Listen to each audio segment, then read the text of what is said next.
सो hey everyone, कैसे हैं आप सभी लोग। I hope you are all doing well. So guys, जैसे कि मैंने लास्ट वीडियो में आप लोगों को इंपॉर्टेंट नोट्स प्रोवाइड करवा दिए हैं, तो आज की इस वीडियो में मैं बात करने वाला हूं कॉन्सेप्चुअल बेस्ड स्टडी के बारे में। गाइस, मैंने आप लोगों को बोला था कि मैं इस चैनल पर आप लोगों के लिए कॉन्सेप्ट बेस्ड स्टडी लेकर आने वाला हूं और आप लोगों के लिए जो भी इंपॉर्टेंट हो रहा है मैं वो सारी चीजें यहां पर प्रोवाइड करवा रहा हूं। तो गाइस, आज का ये हमारा फर्स्ट लेक्चर है जो कि है कॉन्सेप्ट बेस पर। टोटली कॉन्सेप्ट बेस पर हम पढ़ने वाले हैं और मैं आप लोग को बता दूं कि आगे भी ऐसे ही कॉन्सेप्चुअल बेस पर हम स्टडी करने वाले हैं। तो गाइस देखिए, सबसे पहले मैंने यहां पर जो कॉन्सेप्ट लिया है वो है कॉस्ट अकाउंटिंग।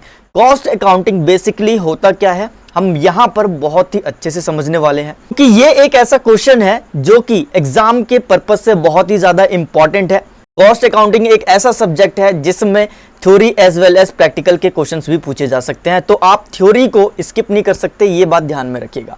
क्वेश्चन पेपर जाकर उठाकर देख लो, प्रीवियस ईयर के क्वेश्चन पेपर जितने भी हैं वहां पर आप लोग को दिख जाएगा कि प्रैक्टिकल के क्वेश्चंस तो पूछे ही गए हैं एज वेल एज आप लोगों से थ्योरी के क्वेश्चंस भी पूछे गए हैं। तो बेसिक सा क्वेश्चन है यहां पर कि कॉस्ट अकाउंटिंग क्या है, कॉन्सेप्ट ये समझने वाले हैं। तो गाइस, ये कॉन्सेप्ट स्टार्ट करने से पहले मैं आप लोग को बता दूं कि ये जो कॉन्सेप्ट लिया गया है वो आपके स्टडी मटेरियल से है। टोटली हर एक वर्ड आपकी स्टडी मटेरियल से लिया गया है, जिससे कि आपको बाद में कंफ्यूजन ना हो कि यार मटेरियल में कैसा लिखा हुआ है और सर ने हमें किस तरीके से बताया।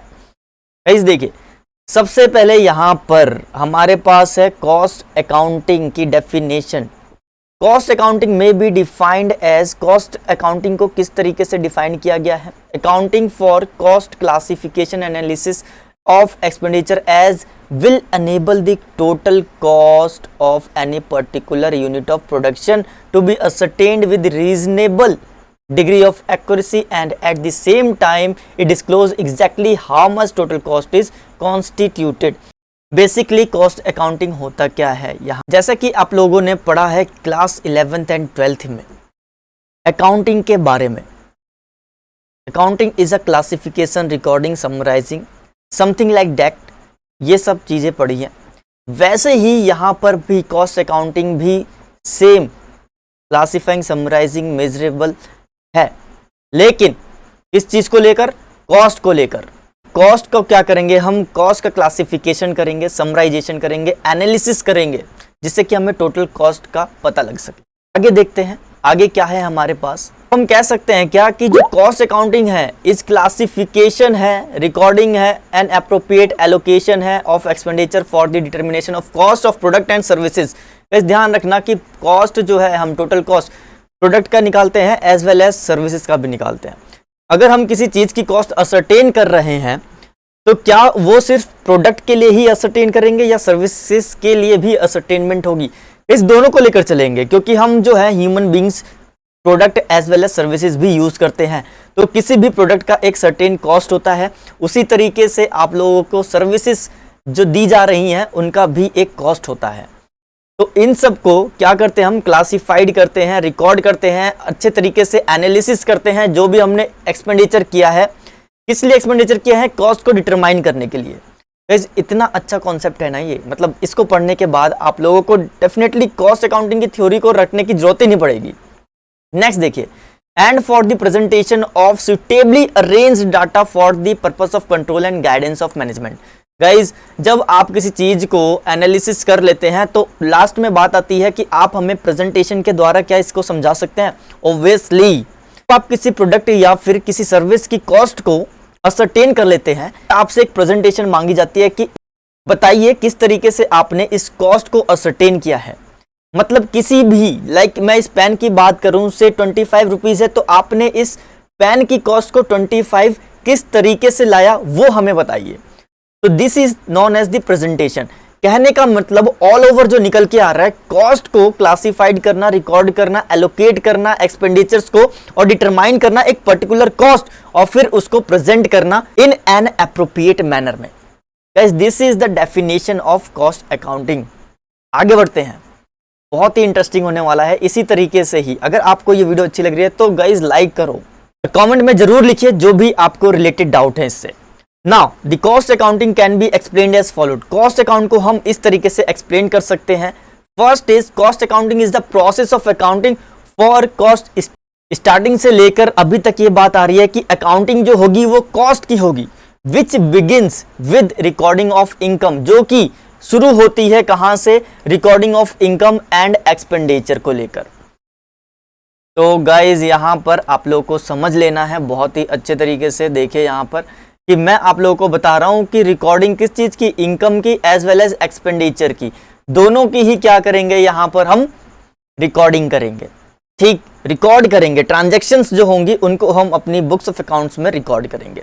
Okay, and with the presentation of statical data, जी हाँ स्टैटिकल डाटा यहां पर देख सकते हैं, यहाँ पे रिप्रेजेंट करेंगे इस तरीके से कि किस तरीके से आपने कॉस्ट का फॉर्मेशन किया है। विच कॉस्ट ऑफ प्रोडक्ट्स और services are ascertained and controlled, कि कौन सी कॉस्ट जो है आपको असरटेन करनी है और कंट्रोल करनी है। तो गाइज मैं आप लोगों को कंक्लूजन यहां पर देना चाहता हूं कॉस्ट अकाउंटिंग का, यानी कि सिर्फ आप अकाउंटिंग की बात करें तो अकाउंटिंग आप 11th-12th में पढ़ चुके हैं और अब यहां पर भी पढ़ रहे हैं। तो अकाउंटिंग की सिर्फ बेसिक में जो बात कर रहा हूं अकाउंटिंग की, तो अकाउंटिंग में आपने क्या किया था, क्लासिफिकेशन किया था, समराइजेशन किया था, एनालिसिस किया था। ठीक है, यहां पर भी आप वही काम कर रहे हैं, बट यहां पर एक डिफरेंस है। वो क्या है, वो डिफरेंस क्या है, यहां पर आप कॉस्ट की अकाउंटिंग कर रहे हैं। यहां पर बात हो रही है कि टोटल कॉस्ट को असरटेन करने की, जो भी हम उसमें एक्सपेंसेस कर रहे हैं या फिर जो भी हम रेवेन्यू अर्न कर रहे हैं वो टोटल कॉस्ट कितनी इनकर्ड करता है। तो चलिए इसको एक एग्जांपल के थ्रू समझते हैं। यहां पर मैंने एक एग्जांपल पुट किया हुआ है। For example, it is not sufficient to know that the cost of 1 pen is 25 rupees. सिर्फ ये जानना ही जरूरी नहीं है कि cost of pen is 25 rupees है, बट मैनेजमेंट ये भी जानना चाहता है कि इस पेन को बनाने के लिए जो मटेरियल यूज हुआ है या फिर जो लेबर यूज हुई है या फिर जो और खर्चे आए हैं उन सब की कॉस्ट जानना चाहता है, so as to control and reduce its cost, जिससे कि वो क्या कर सके, कंट्रोल कर सके और कॉस्ट को रिड्यूस कर सके।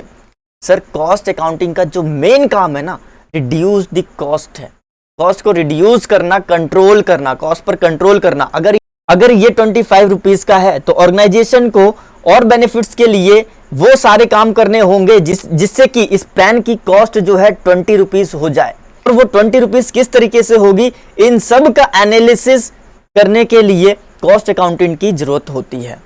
ठीक है गाइस, यानी कि कॉस्ट को रिड्यूस करना और कंट्रोल करना ही क्या कहलाता है, कॉस्ट अकाउंटिंग कहलाता है। कॉस्ट को रिड्यूस करना और कॉस्ट को कंट्रोल करना one of the most important task for every cost accountant. तो गाइज यहाँ पर आई होप आप लोग को कॉस्ट अकाउंटिंग का मीनिंग बहुत अच्छे से समझ में आ गया होगा। तो गाइज ये तो था हमारा पहला कॉन्सेप्ट आज का, और ऐसे ही कॉन्सेप्चुअल स्टडी करने के लिए आप लोग मुझे कमेंट में बता सकते हैं कि किस कॉन्सेप्ट पर मैं नेक्स्ट वीडियो लेकर आऊं।